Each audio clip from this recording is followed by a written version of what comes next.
Hey, Nowata, happy fall, y'all. Okay, that's crazy. We're going with it. We're going with it. Yeah, I love all the seasons equally. I don't have a favorite. They're all great in their own way. So, I just thought I'd throw that out there because it's Tuesday, September 21st, and golly, it's been a while since we've done a podcast, so we needed to get one going here. I don't know. What else, Marcus? We're getting ready to talk about the blessing box. Well, yeah, we're getting ready to talk about the blessing box. So, guys, stay tuned, and we'll be back shortly.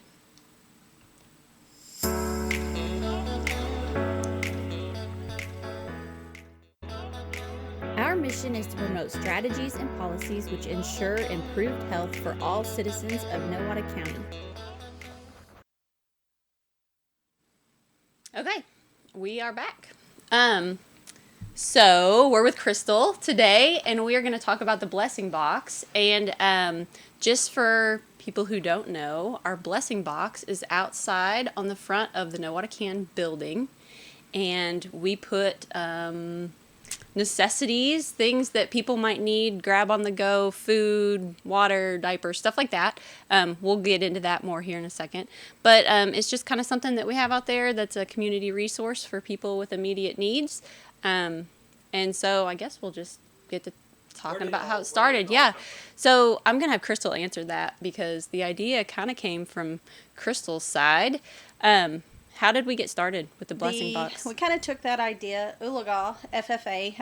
Actually, my son was one of the students that helped build one. They placed one in the park in Ulaga. And so we just kind of took that idea from them, and Marcus was gracious enough to use his carpentry skills and build us one. Tell everybody who made that. And build one here for us. It's so a actually we fantastic have box. two. We have one on the side of our building right now. That's a smaller one. And then we will be putting one. We've got approval from our county commissioners to place one out at the fair building. Yeah. Yep. So how does the blessing box work? Can you go into that? It's one of those that give an item, take an item, or, be a blessing, be blessed kind of thing. So anybody, we have quite a few individuals in our community. We're thankful for those ladies that will come in weekly and place items within the blessing box, whether that be canned food items, crackers, granola bars, juice, soup, a little bit of everything. We have some individuals that will put diapers in there. And then us as a coalition, we have started putting Narcan in there. And if you're not familiar with Narcan, it is a drug that will reverse an overdose. So it can't be misused. So if a child or someone was to get a hold of it, it's not going to be harmful to them. But hopefully that will get that out in our community for people that may not want to ask for it, but it's there free for the taking. Yep. We definitely, I think there, in Nowata, I think there are a lot of people who might not be aware, but we do have somewhat of a homeless population here. And so a lot of them are looking for things like toiletries. So we get soap, shampoo, toothbrushes, toothpaste, paper, feminine hygiene products, anything that you need, on the go to take care of yourself. So, whether it's something, a snack to get you through the day or a meal to get you, through a day or two. So, I thought of two things real quick. One, shout out to Paul Hughes and Suzanne Hughes. They have a camera on it, and we've recently had a little bit of a vandalism thing, kids doing ornery things, but it is being monitored. And then the other thing, thank you to Suzanne and Paul as well for putting the sticker on the front of it that literally says, need a blessing, take a blessing, have a blessing, leave a blessing, something like that. Looks gorgeous. Then part of the reason I was kind of like, don't tell who built that thing, because the varnish that I put on it was supposed to be outdoor varnish. And it was supposed to stand up to UV rays. Clearly it didn't, where the sun is getting on it. So we'll probably fix that at some point. So we want it to look nice and all that kind of thing. But then the other thing, the question that I was going to pose, thinking if I was somebody from the outside looking in, what are the do's and don'ts as far as donations go? Really, we can take anything that's non-perishable. I wouldn't, water, anything like that that's non-perishable can go in there.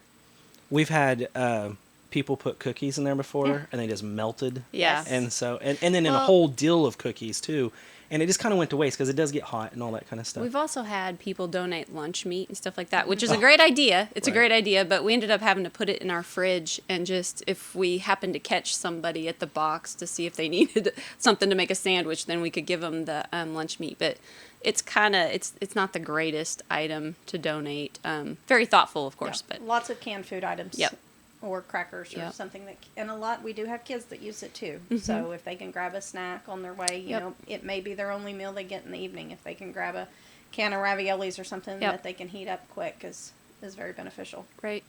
We've had some really sweet anonymous donors just put cash in there real quick. Of course, we get that pretty quickly because we don't want someone to, but they put cash in there specifically for canned food items for us to go purchase. So there's always that. And ideally, they would bring it into us if we're open. Ideally, we do have kind of a weird schedule. Right. We're out in the community doing trainings. We're all over the place, so we're not really a 9 to 5 as far as doors being open. So if we're not here, there's Paul might be around, or our neighbor Marty. I think she'd be perfectly fine with going. Hey, for the time being. Yep. That would be your avenue, but ideally, if it's full, come in if we're here. If you have overflow, we keep overflow. Misty is very much instrumental in keeping that stocked. And if we get low, she puts a post out on Facebook, and we have people bring stuff in. So we do have a stock that we keep in here in the office that we try to stock the box with when it gets low. Yep. Right. Yep.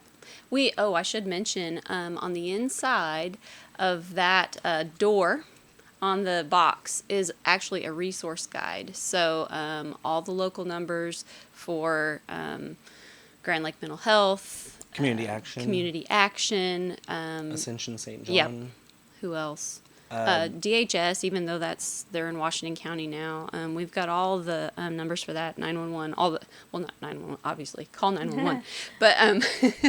but What's the number for 911? I don't know. Quick. But yeah, so we do have a resource guide in there that's really helpful. And Crystal's updated one. Yeah, it is not quite finished, but it will be shortly. It'll and make Taylor. 's way in there. Yeah, Taylor's in the audience. She gets credit for it too. The peanut gallery. But yeah, so we'll get that updated one out there. That'll probably make an appearance in there. But it's basically, Know What I Can is all about serving the community, and even when we can't be here, we can still do a little something. And of course, it's a concerted effort with our citizens too. Everybody can donate to that box, and we can make sure that it gets out there and gets used. So we are at our 7-8 minute mark. And we still need to do a wrap-up, which the wrap-up is whenever we tie in this to what we do as one of our grants. In the wrap-up for TSET would be, this is food access. But also another thing I thought of, we have some plans with the fair building and I think OHCE. Yes, the box that we're going to put out on the north side of the fair building is OHC ladies have told us that they will help take care of that for us and keep that stocked so that we will have one on each end of the town. Right.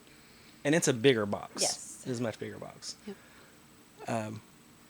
I think we knew the blessing box was going to be an easy one to cover because it's pretty self-explanatory and people really like the idea. There are a lot of people who want to donate, don't necessarily want their name on something, but they definitely want to help out, and this is a great way to do that anonymously or however you want. So. And we couldn't keep it full without the help of the county community. Yep. I would say this also, as a community thing, and in any ministry, because it falls in the category of a ministry. It is. We're going to get taken advantage of. There's going to be people out there. Well, dang it! If you do that, somebody that doesn't blah blah blah blah. We're fine with that. We're not encouraging it. We don't want that to happen. But we live in a society that's imperfect and so on and so forth. But I just wonder how much value the people that are giving to it. Because there's some dedicated ladies that come up and they check it, and it's an amazing thing. It just gives purpose and value that they, in their way, they can give back to the community, which is super important and fantastic to see. And so we appreciate everybody that is actually doing that. Yep. So, anything else? Should we go? So I say the box we have in operation right now is on our building. So if you need our address, we're at 111 North Maple, just north of the Nowata Trading Post and Regent Bank. So And the box is right on the corner of our green building. You can't miss it once you see it. So, fantastic. Yeah, cool. Is it time for the wrap up? I think it's time. The easy one for me, Tobacco Settlement Endowment Trust has 3 areas: nutrition, physical activity, and tobacco cessation. Under the nutrition part, the blessing box is food access. It's increasing the accessibility to our food. So that's my TSET wrap up. I think with DFC and PFS both, I think that this is just one of those environmental strategies. It makes our environment safer for everyone in our community. And our kids, if they're fed, they're going to do better right. in the community, and so in school and all the way around. That's how it ties in. I think also that just people knowing that their community has their back if they're in a dire straits, and that's what it's there for. If some family disturbance and you can't stay at home that night, or we hear this all the time, you at least have a chance to have something in your belly. Right. And so, anyways, all right. Okay. Yeah. Thanks for joining us, guys, and we'll see you on the next podcast.